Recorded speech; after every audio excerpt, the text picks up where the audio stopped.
우리 다 같이 인사하겠습니다. 인사 말씀이 오늘 좀 깁니다. 우리는 세상 사탄 나라 다스리는 하나님의 나라 서밋들입니다.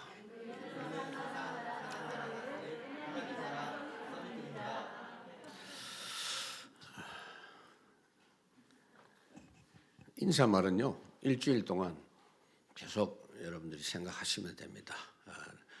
내가 나를 위해서 아침마다 하시면 됩니다. 우리가 세상에 태어나서 아무리 좋은 집안에 태어나서 잘 자라고 공부 잘하고 훌륭하게 살아도 모든 인생은 결국 멸망과 지옥을 향해 갈 일밖에 없었던 그런 인생이 우리들이었습니다. 하나님께서 그래서 그 가운데서 우리를 불러내셔서 구원해 주셨고, 이 땅에 살지만 절대로 이 세상 흐름 따라 살지 않고 하나님 나라 흐름 따라 살도록 해 주신 겁니다. 그래서 아브라함을 불러내실 때의 모습을 보면, 당시 아브라함이 살던 그 나라는 세계 최고로 발전된 나라입니다. 메소포타미아 유프라테스 강 옆에 있는 우르라는 수메르라는 나라인데 대단한 나라입니다. 거기에 아브라함은 귀족으로 살았던 것으로 보여집니다. 그런데 시골도 아니고 완전히 항구지 같은 아주 문화가 뒤떨어진 그 가나안으로 하나님이 불러냈습니다. 본토 친척 아버지 집을 떠나 내가 내게 지시하는 곳으로 가라 그랬죠. 가나안 땅에 잘 살아란 말이 아니죠. 하나님의 나라 회복해라. 하나님께서 그렇게 해주셨는데, 이스라엘 백성들이 가나안 땅에 결국은 아브라함의 후손들이 사는 중에 하나님은 애굽으로 보내게 하셨고, 처음에는 하나님 나라 누리다가 그 놓쳐버렸어요. 노예가 됐죠. 그래서 하나님이 거기서 나오라고 했어요. 애굽은 최고로 살기 좋은 나라입니다. 거기서 나오라 그랬어요. 참으로 살기 어려운 가나안 땅으로 왜 불러내느냐? 하나님의 나라 회복해라. 그렇게 살아라고 했고, 바벨론의 포로로 잡혀가게 하신 것도 마찬가지입니다. 그런데 바벨론이 너무 살기 좋으니까 포로로 돌아오라고 할 때 안 돌아오는 사람도 상당히 많았어요. 그러니까 어쩔 수가 없는 거죠. 다시 뭐 때문에 가나안 땅에 돌아옵니까? 하나님의 나라 회복하라는 거예요. 로마의 속국이 되어 있을 때 예수님께서 승천하시기 전에 제자들이, 주님, 이 이스라엘이 로마에 계속 속국으로 있으면 되겠습니까? 해방시켜 주고 가십시오. 그래봤자 세상 나라예요, 그게. 그래서 그거는 너희들이 신경 쓸 부분이 아니라 하나님의 나라 회복해라. 성령이 임하고 권능을 받고 땅끝까지 하나님 나라 증인이 되리라. 그 내용입니다. 오늘도 우리는 그렇게 부름받고 구원받은 사람인 줄 확인하시기 바랍니다. 더 이상은 오늘 본문의 이 무리들 보세요.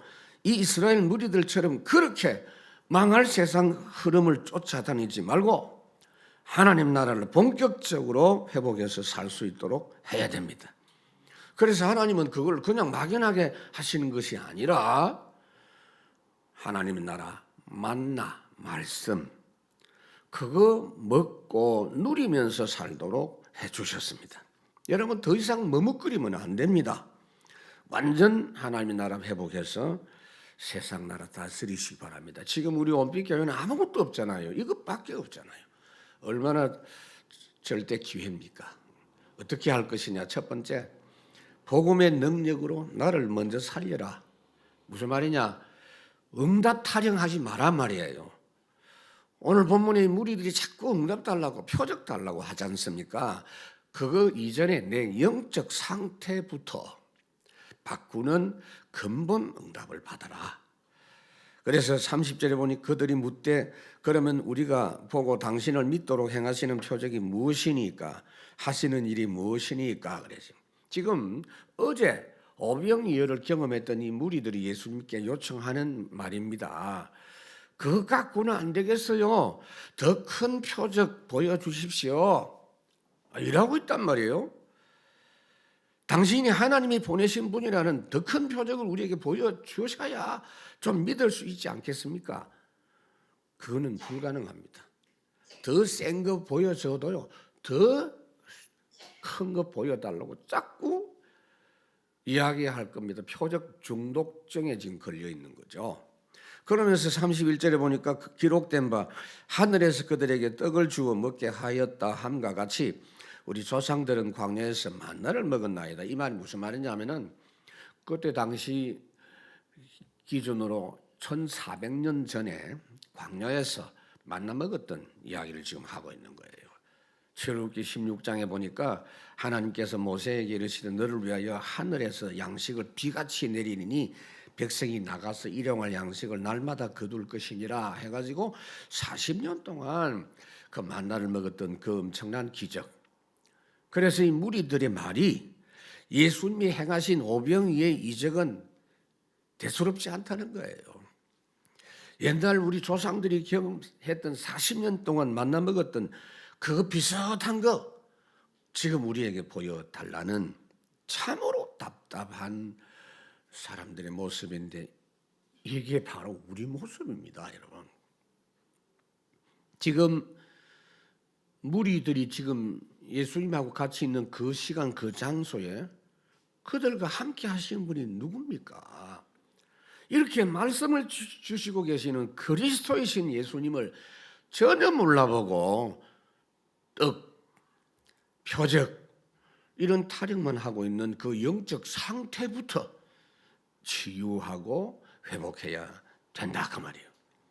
그래서 우리들도 우리가 원하는 여러 응답보다 우리가 정말 시급하게 회복해야 될 영적 상태를 근원적으로 바꾸는 응답부터 받기를 바랍니다. 내 영혼이 잘됨 같이 네가 범사에 잘되기를 그랬어요. 우리가 진짜 기뻐해야 될 게 뭔지 아세요? 정말로 기쁘고 항상 즐거운 것은 절대 다른 조건이 아닙니다. 하나님이에요. 하나님 때문에 기쁩니다. 하박국 3장에 보니까 나는 여호와로 말미암아 즐거워하고 구원의 하나님으로 말미암아 기뻐하리로다. 그거 누릴 수 있는 영적 상태를 회복해라. 지금도 하나님은 윗 임마누엘 원네스의 축복으로 역사하고 있는 가장 절대 축복이 있는데 그건 안 보이는 거예요. 그걸 모르는 거예요. 자꾸 기적 달라고 하고 있어요. 최고 기적을 지금 24 하나님이 주시고 있는데 모르고 있는 거죠. 영적 상태. 두 번째, 그 정도가 아니죠. 현장에 하나님이 역사하시는 역사가 오직 유일성 재창조. 그 역사 진행하고 계시는데 영적 힘이 없으니 그걸 못 누리는 거죠. 고린도전서 3장에 보면은 고린도 교회 성도들이 너무 신앙이 유치해가지고 내가 너희들에게 밥을 줄 수가 없다. 젖을 먹일 수밖에 없다. 너무 어리니까. 여러분 우리가 몸이 약하면요 죽도 먹기 어려운 때가 있어요. 내 영적인 힘이 없으니 하나님이 현장에 언제든지 주시는 오직 유일성 재창조 역사를 모르는 겁니다. 못 누리는 겁니다. 그래서 32절에 보면은 예수께서 이르시되 내가 진실로 진실로 너희에게 이르노니 진실로 진실로 모세가 너희에게 하늘로부터 떡을 준 것이 아니다. 내 아버지께서 너희에게 하늘로부터 참떡을 주신다라는 것을 가르쳐 주신 것이다 그 말이에요. 그런 만나를 먹고도 조상들은 다 죽었지 않았냐. 요한복음 6장 49절에 보니까 너희 조상들은 광야에서 만나를 먹었어도 죽었거니와 이는 하늘에서 내려오는 떡이니 내가 지금 참떡이다. 사람으로 하여금 먹고 죽지 아니하게 하는 것이니라. 그 당시에 아마 옛날 그 광야에서 40년 만나 먹었던 그 사람들은 만나를 먹으면서도 불평, 원망, 불신앙을 계속한 겁니다. 참 이상한 일이죠. 그 절대 표적 체험하고 있으면서도 하나님께서 절대 보호하심으로 역사하고 있는 걸 모르는 거예요. 그 은혜를 잊어버리는 거예요. 아마 불평, 원망하던 그날 아침에도 하나님이 만나를 주셔가지고 거두어 먹었을 거예요. 그 만나 거두어 먹으면서 씹으면서도 계속 불신앙했을 겁니다. 지금 우리가 24 절대 복 주시는 하나님의 은혜 속에 있으면서도 불평, 불신앙하는 거하고 똑같습니다. 그래서 주님 말씀하시기를 만나는 메시아 그리스도로 오실 예수님을 미리 알려주시고 보여주시는 것이지 그냥 떡 잘 먹으라는 이야기가 아니다. 그래서 예수님이 하나님이 주신 하늘로부터 내려온 참된 떡, 참된 만나다. 그거 일깨워 주는 거예요. 하나님께서 이스라엘 백성들에게 광야 40년 동안 불평하고 불신앙할 때도 변함없이 만나를 내려주셨는데 왜 그들이 계속 불신앙했느냐? 오직 유일성 재창조 역사는 지금이 아니에요. 항상입니다. 하나님은. 그때도 그 역사로 함께 하셨는데 그걸 누릴 만한 영적 힘이 없었던 겁니다. 하나님은 그 영적 힘을, 그 믿음을 회복하도록 기다려주셨어요. 기다려주셨어요. 기다려주시는 중에 죽을 때가 되면 더 이상 못 기다리잖아요.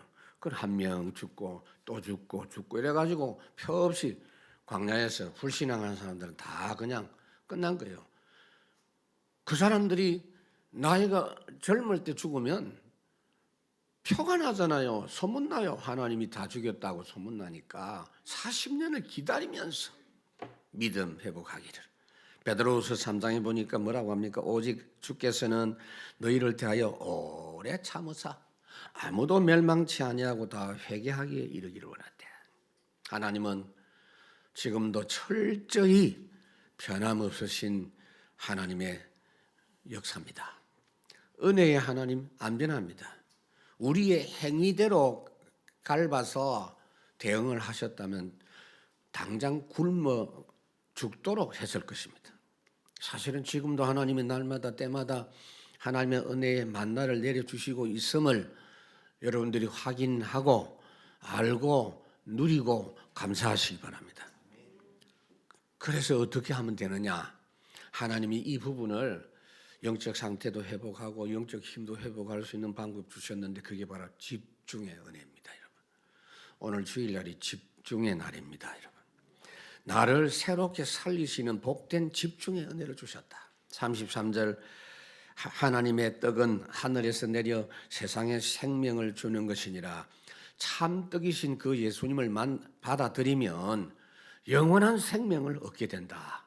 그래서 만나는 하나님이 하늘로부터 내린 떡인데 예수님을 보여주시는 구약의 여러 가지 예표들 중에 아주 대표적인 예표가 만납니다. 그래서 예수님은 자신을 가리켜서 참떡이라고 하셨는데 사람들이 그걸 잘 몰라요. 하나님은 지금도 조금도 차질 없이 진행하고 계시는 그 하나님의 구원 역사를 하나님의 자녀들, 전도자들이 확실히 알고 회복해서 누리도록 중요한 집중의 시간을 정기적으로 주시고 그 사람에게 필요한 때에 주셔서 자신을 살리게 하십니다. 여러분, 요셉에게 주신 집중이 뭔지 아세요? 창세기 39장 노예 집중입니다. 노예 집중. 빌립보 1장에 보니까 바울이 전도운동 열심히 하다가 감옥 집중의 시간. 그러니까 바울은 그 시간을 뭐 기분 나쁘다 그거 아니에요. 내가 감옥에 매여 있는 것이 오히려 여기 절대 불가능한 감옥 현장에 황제 궁전에 복음이 전거되는 진보가 됐다. 집중의 시간. 고린도후서 12장에 보니까 질병 집중, 사탄의 사자가 몸에 가시로 3번이나 집중했는데 치유하는 게 아니고 내가 약할 때 주님의 강한 능력으로 내가 임해서 나는 감사한다. 여러분, 하나님은 우리를 매주 한 번씩 완전 집중의 날로 주셨어요. 그건 옛날이나 지금이나 똑같아요. 천지 창조했을 때부터 그 방법이에요. 여러분, 주일은 그런 날입니다. 그래서 주일을 지키는 중요한 원리가 출애굽기 20장 10절에 나와 있는데 뭐냐면은 아무것도 다 하지 말고 내려놓고 오직 집중해라. 여러분들이 능력이 없어서가 아닙니다. 육신을 가진 사람은요, 다른 일을 신경 쓰면 집중 안 돼요, 여러분. 여러분 그렇게 한번 해보세요. 율법이 아니에요, 여러분. 주일날은 아무것도 안 한다가 아니요. 아니 은혜만 받으라 그 말이에요. 그 기분 나쁜 이야기가 아니잖아요, 여러분. 진짜 그렇게 해야 돼요. 그거는 세상 끝날 때까지 변함이 없는 겁니다, 여러분. 사실상 저는 그래요. 옛날에 이 주일날 보면 저녁 예배 했거든요.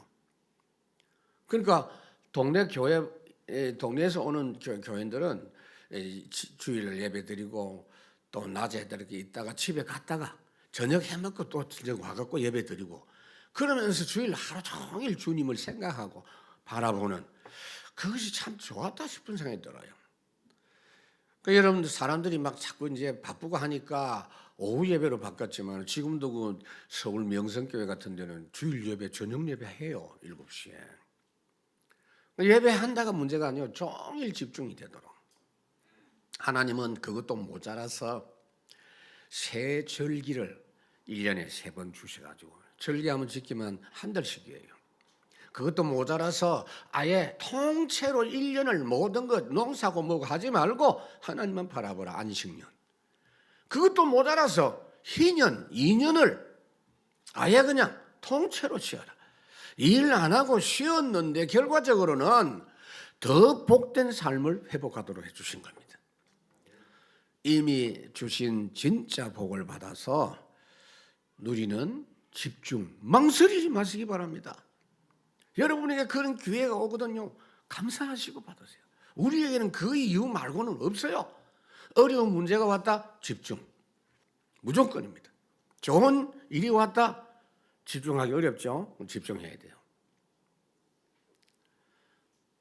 좋은 일이 왔는데 흥분하면 안 돼요. 그걸 갖고 딱 집중해야 돼요. 너에게 고난당하는 자 있냐? 기도하고.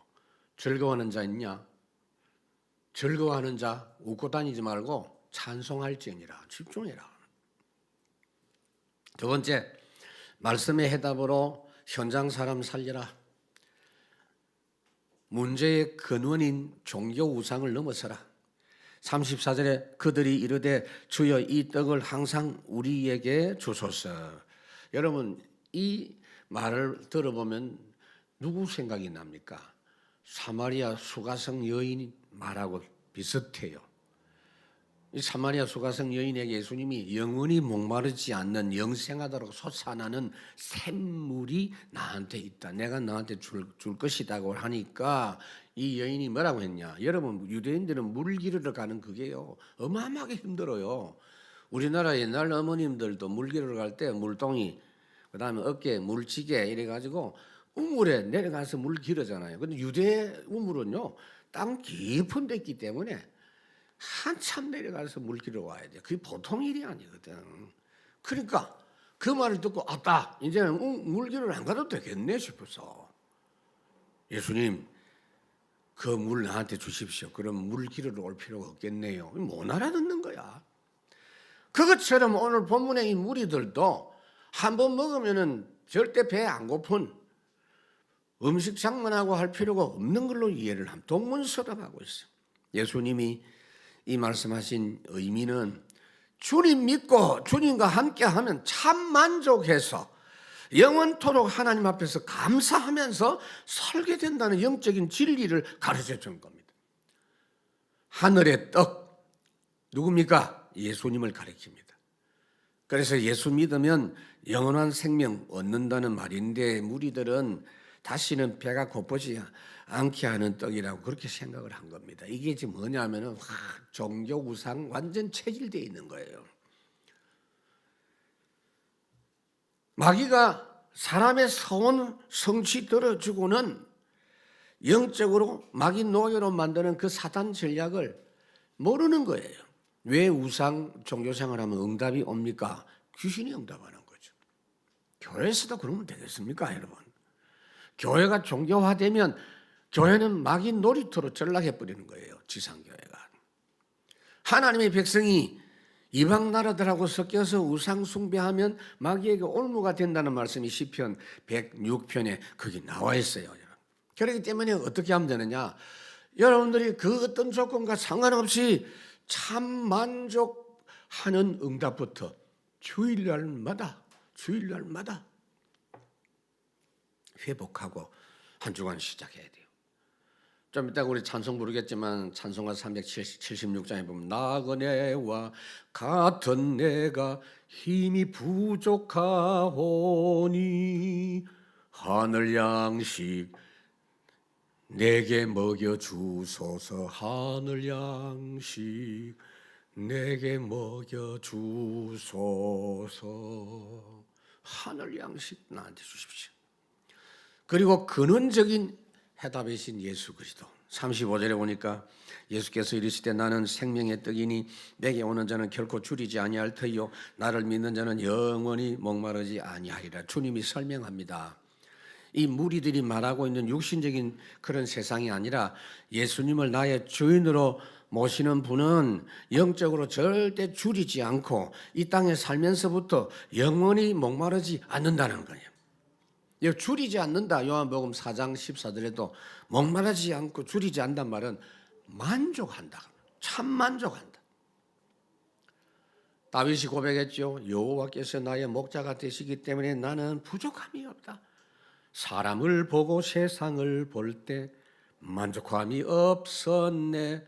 나의 하나님 그분을 뵐 때 나는 만족하였네.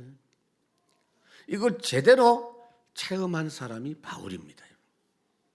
바울이 빌립보 4장에 이야기하죠. 내가 궁핍함으로 말하는 것이 아니다. 나는 자족하기를 배웠다. 어떻게? 비전에도 처할 줄 알고 풍부에도 처할 줄 아는 일체의 비기를 배웠다. 내게 능력 주신 자에서 내가 모든 걸 할 수 있느니라. 여러분들이 형편이 부요하다고 그 좋은 거 아니에요. 부요한 사람이 하나님께 감사하면 진짜 더 풍요로워져요. 가난할 때 어떻게 하느냐? 정말 기도하고 하나님 주신 그 상황에서 노력하면 축복의 열매가 나타나게 돼 있어요. 야고보 5장에 너희 중에 고난하는 자가 있느냐? 기도할 것이고 즐거워하는 자는 찬송할 것이. 병든 자가 있으면 장로들을 초청해서 기름 바르고 기도하라. 주님은 근원적인 해답이신 예수 그리스도이십니다. 우리에게 지금 참 만족과 참 평안이 없는 이유가 다른 거 아니에요. 세상 육신에 집중 사로잡혀 있어 그래요. 그래 여러분 우리 지금 세상 보면 알잖아요. 오히려 여러분 우리가 6.25 전후 그 이전 그때보다 불평 불만이 하늘을 찌르고 있는 이 세상 형편을 봅니다. 그런데 그게 다 허물이에요. 그럼 더 이상 이 땅에서 어떤 복을 받아야 됩니까? 육신적으로만 따져봐도 감사해야 될 조건이 훨씬 많은데 대한민국 사는 사람들이 왜 불평합니까? 잘못된 거예요, 그건.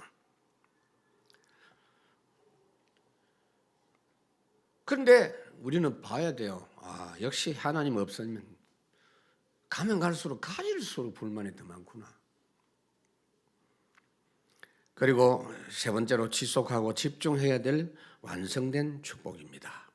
진짜 우리에게 하나님이 완전한 복을, 완성된 복을 주셨잖아요. 36절에 그러나 내가 너희에게 이르기를 너희는 나를 보고도 믿지 아니하는도다 하였느니라. 주님께서 말씀도 주셨고 이적도 주셨는데 이걸 보고도 믿지 않는다. 왜 안 믿느냐? 자기들 판단으로 모세보다 더 큰 이적이 아니라는 거예요. 사실상 하나님은 우리에게 이미 최고의 표적을 주셨거든요.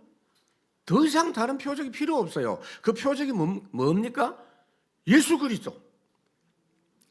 예수 그리스도를 우리에게 보내주신 그 표적입니다. 마태복음 12장에 보니까 서기관 바리새인들이 예수님에게 표적 보여주기를 원하니까 주님이 꾸짖었습니다. 악하고 엄란한 세대가 표적을 구한다.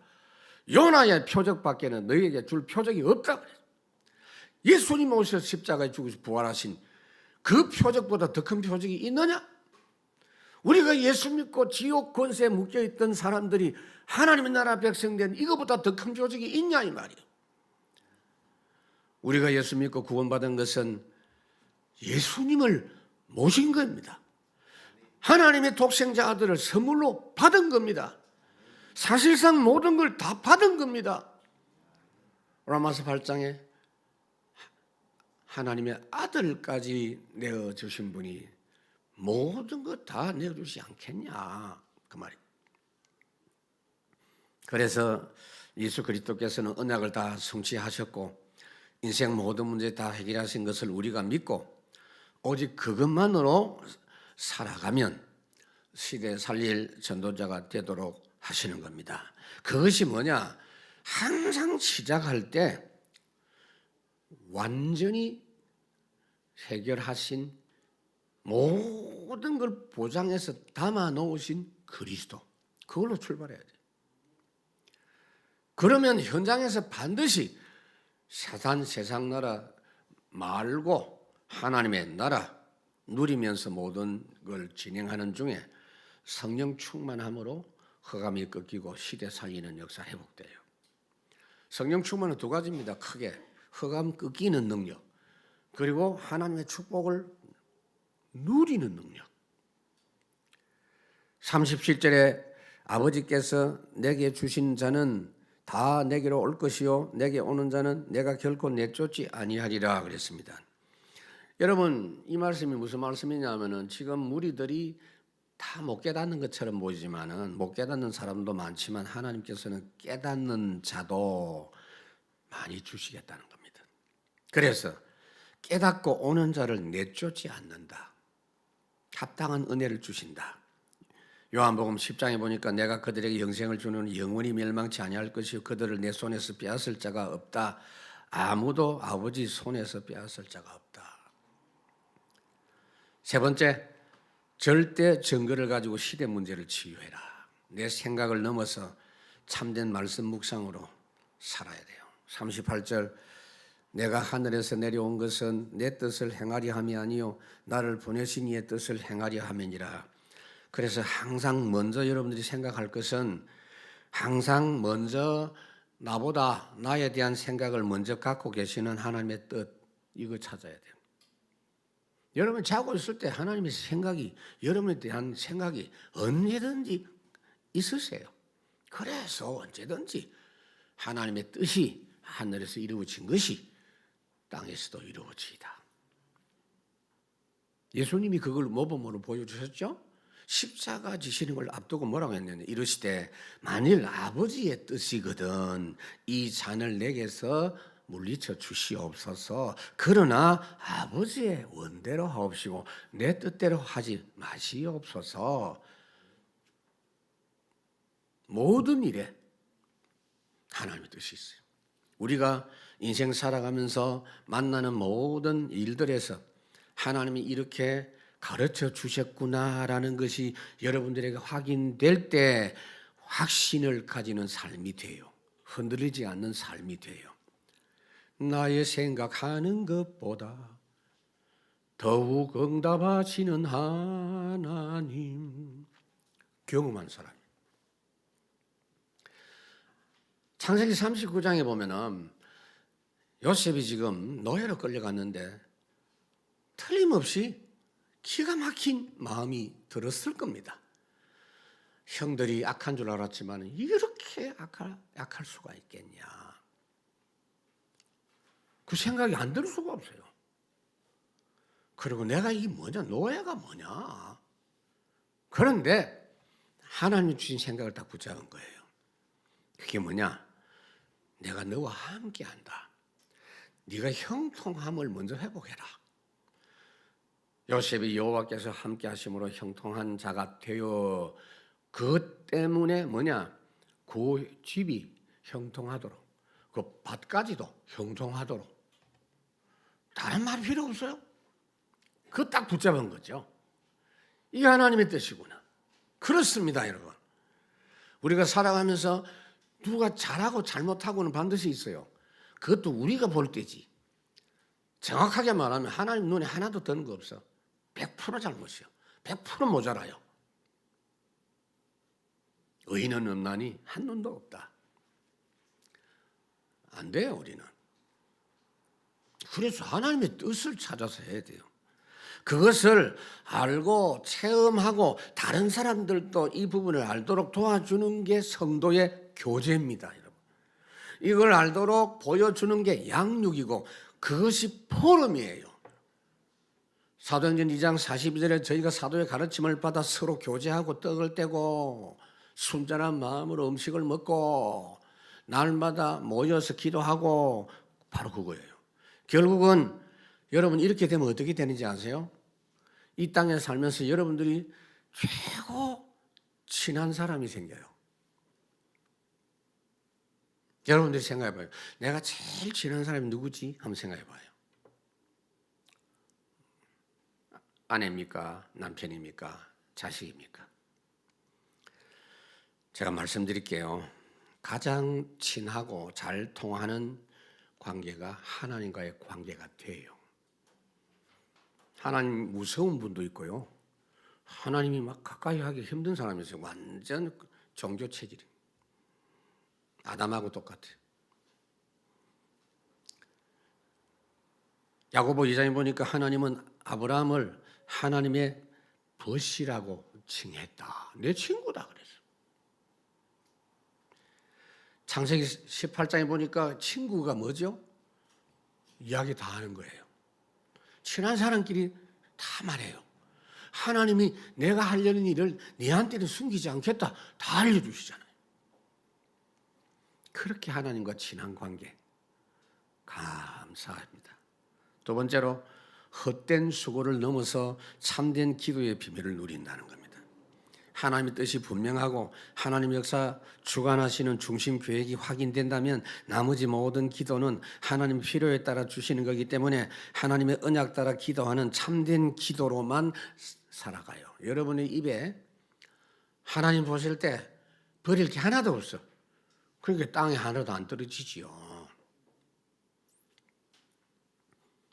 뭐가 필요한 거 하나님이 아십니다. 나의 하나님이 너의 모든 쓸 것을 채워주시리라.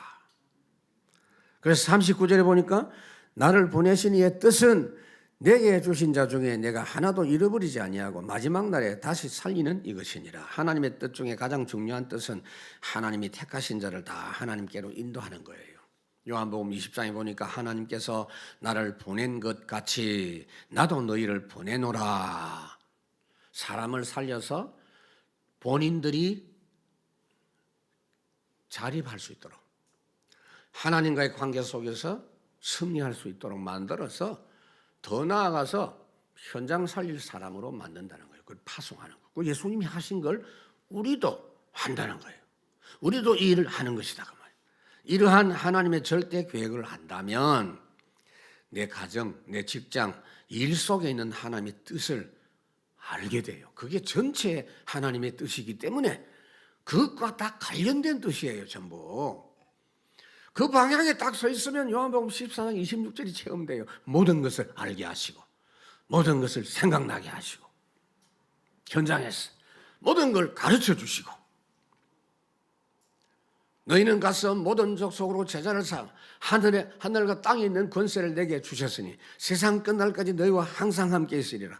예수님이 이 일을 하신다면 우리도 이 일을 해야 됩니다. 하나님이 예수님을 보내시면 보내신 이의 뜻을 행하려 하는 건데 하나님이 구원하기를 원하는 자들을 다 찾아내는 거 그거 말고는 전부 헛된 일이에요. 그래서 헛된 수고에 내 인생 허비하지 말고 이 하나님의 뜻을 위한 참된 기도하시기 바랍니다. 전도 캠프 이제 형편과 시간이 돼서 참여하신 분도 있고 참여 안 한 분은 참여 안 한 게 아니에요. 단톡방에 올렸잖아요. 그걸 보면서 같이 참여합니다. 그러면서 응답도 받아요. 내가 소식 들어보니까 단톡방에서 보고 기도한 사람들이 전도 응답, 전도 문 열려요. 근데 캠프 오신 얼굴들 보니까 본인들 모르는 것 같아요. 광채가 나. 내가 그랬어요. 광채 난다 그랬어. 빛을 회복한 거예요. 세 번째, 전도자의 균형 있는 삶을 회복하는 겁니다. 가장 중요한 말씀 40절. 내 아버지의 뜻은 아들을 보고 믿는 자마다 영생을 얻는 이것이니 마지막 날에 내가 이를 다시 살리리라 하시니라. 하나님의 뜻 중에 가장 중요한 뜻은 아들을 보고 믿는 자마다 영생을 얻는 것. 하나님이 세상을 이처럼 사랑하사 독생자를 주셨으니 이는 저를 믿는 자마다 멸망치 않고 영생을 얻게 하려 하심이니라. 중요한 하나님의 뜻은 죽을 때까지 여러분들이 흔들리지 않는 거예요. 전도자가 흔들리지 않고 전도자로 끝까지 살아가는 거예요. 그런데 흔들릴 수밖에 없어요. 세상에 재앙이, 환란의 광풍이 막 몰아칩니다. 균형 잡힌 인생, 흔들리지 않는 인생. 이건요, 여러분들이 말씀을 계속 묵상하고 주님의 은혜를 계속 받는 가운데 뿌리와 체질이 딱 돼야 돼요. 가면 갈수록 여러분 세상은 재앙, 저주 자꾸 나타납니다. 마태복음 24장. 천지가 없어져도 하나님 말씀은 이루어진다. 그걸 아는 사람이 균형 잡힌 사람, 그거 누리는 사람. 시편 48편 이 하나님은 영원히 우리 하나님이시니 그가 우리를 죽을 때까지 인도하시리로다. 절대 확신과 믿음 가진 고백입니다. 그리고 세상에 참된 복의 정인으로 빛을 발하고 드러내는 겁니다. 제가요 느헤미야를 보면서 이 느헤미야는 포로로 잡혀간 때입니다. 바벨론 포로.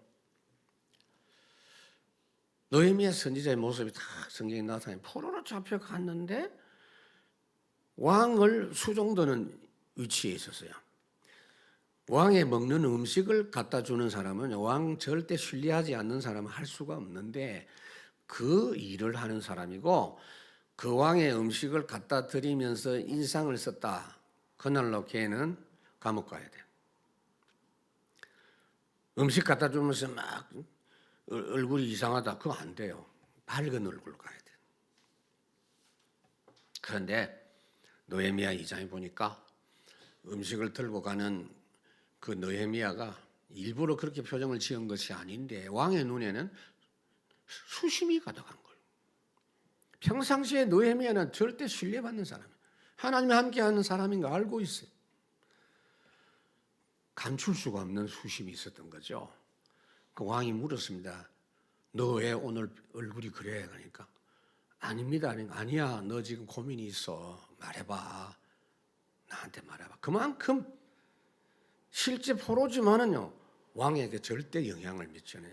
왕이 반드시 필요로 하는 사람이요. 오바댜 같은 사람인 거예요. 이제 그 뭐라고 합니까? 제가 고민이 다른 게 아니에요. 내 고향 우리 본국 이스라엘의 예루살렘 성이 황폐해져서 우리 조상의 무덤이 파괴가 되고 불탄다는 거 듣고 너무 가슴이 아픕니다. 불신자들은 무덤 이야기하면 가복 죽잖아요. 무덤 그 해코지 하면은 후손에게 저주가 생기는 줄 알고 그거 다 해코지 하는데 우리는 해당 안 돼요. 그래서 불신자가 해당되거든. 그 왕이 들어보니까 그래 내 사랑하는 신하가 이거 잠도 못 자겠구나 고민이 돼서 그래 그러면 당장 본국에 돌아가가지고 그거 다 회복시켜라. 그 건축해라. 신기하고 놀라운 장면이죠. 그때 보면은 그 본문을 제가 그 소개를 해놨어요. 내가 너희한테 무엇을 해줄 거라고 왕이 물으니까 느헤미야가 묵상 후 대답했다 그랬어요. 잠깐 묵상해요. 아마 왕은 몰랐겠죠? 눈을 감았지는 않았을 것 같아요. 잠깐 묵상했겠죠. 요셉도 바로 왕이 물었을 때 잠깐 묵상했을 것이다 생각합니다.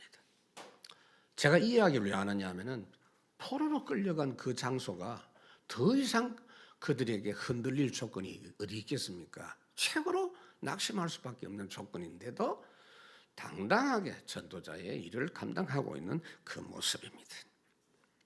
말씀을 맺습니다. 여러분, 우리가 이렇게 다른 걸 거의 하지 않고 오직 말씀, 복음, 집중의 은혜 속에 있는 이 시간이 얼마나 우리에게 주어질까? 저는 오래가지 않을 거라고 생각합니다. 무슨 말이냐면 여러분 앉아있는 이 자리가 그렇게 좋습니까? 좀 불편하잖아요. 좋다고 하면 할 수 없고 나는 좀 답답하거든요. 왜냐하면 237 살리려면 많은 시스템들이 쫙 갖춰져야 됩니다. 그럼 사람들은요 미리 집중의 은혜 못 누리면 그거 쳐다보고 늘 왔다 갔다 하다가 시간 다 보냅니다. 머뭇거리지 마세요, 여러분. 지금 여러분들이 결단하시고 응답 받으셔야 돼요. 여호수아 18장에 보니까 이스라엘 백성들이 가나안 땅을 이미 저희들에게 보장해 주셨는데도 땅을 정복하면 될 건데 머뭇거리고 있는 7지파가 있었다 그랬어요. 너희들이 은혜 때까지 머뭇거리고 지시하고 있냐? 5지파는 이미 땅을 정복했는데 이 7지파가 머뭇거리고 있는 거예요. 가면은 정복되게 돼 있는데 너희에게 다 붙였는데 네가 밟는 곳을 이미 다 주었다고 했는데 열왕기상 18장에도 엘리야가 그러죠. 갈멜산에서 바알 선지자와 대결하는 장면이죠. 근데 백성들이 또 구경하고 있어. 양다리 걸쳐가지고 너희들이 어느 때까지 여호와와 바알 둘 사이에서 머뭇하려고 하느냐. 그런데 백성들이 아무 대답이 없었다 그랬어요. 참 구제불능입니다. 이미 하나님이 우리에게 완전한 구원, 절대 미션 주셨고 완벽한 축복과 보장이 함께하고 있습니다. 또 재앙시대마다 하나님이 허락하셨던 절대 전도 시간표가 이미 우리에게 주어졌습니다, 여러분. 그러니 모든 거 일단 다 내려놓고 완전하신 만나이신 예수 그리스도께 집중하고 진짜 평안과 만족을 거기서 찾아내고 이렇게 가면요 길이 확 보입니다. 내가 내게 지시하는 길이라고 했잖아요. 보여요. 그걸 향해서 같이 가십시다, 여러분. 그런데 보세요. 결국은 그거 안 보이면은요 다른 건 몰라도요 전도 흐름 이 역사는 같이 못 가요. 이 무리들이 나중에는요 다 떠나갔다가 다음 주 보면 나와요. 도망가요 이제. 이분하고 있다가는요 그래도 우리가 손해 많이 보겠다 싶어 도망가는 거예요. 하나님의 축복에 대한 걸 지금 여러분 찾아내시고 이제 우리에게 주신 절대 시간표에 함께 동력하고 237 살리는 아주 시대적인 그런 전도자들로 다 살아가기를 주의 이름으로 축원합니다. 하나님 감사합니다. 오늘 우리에게 말씀 주신 것이 지금 오늘 우리에게 이루어지게 해 주시옵소서. 예수님 이름으로 기도하옵나이다. 아멘.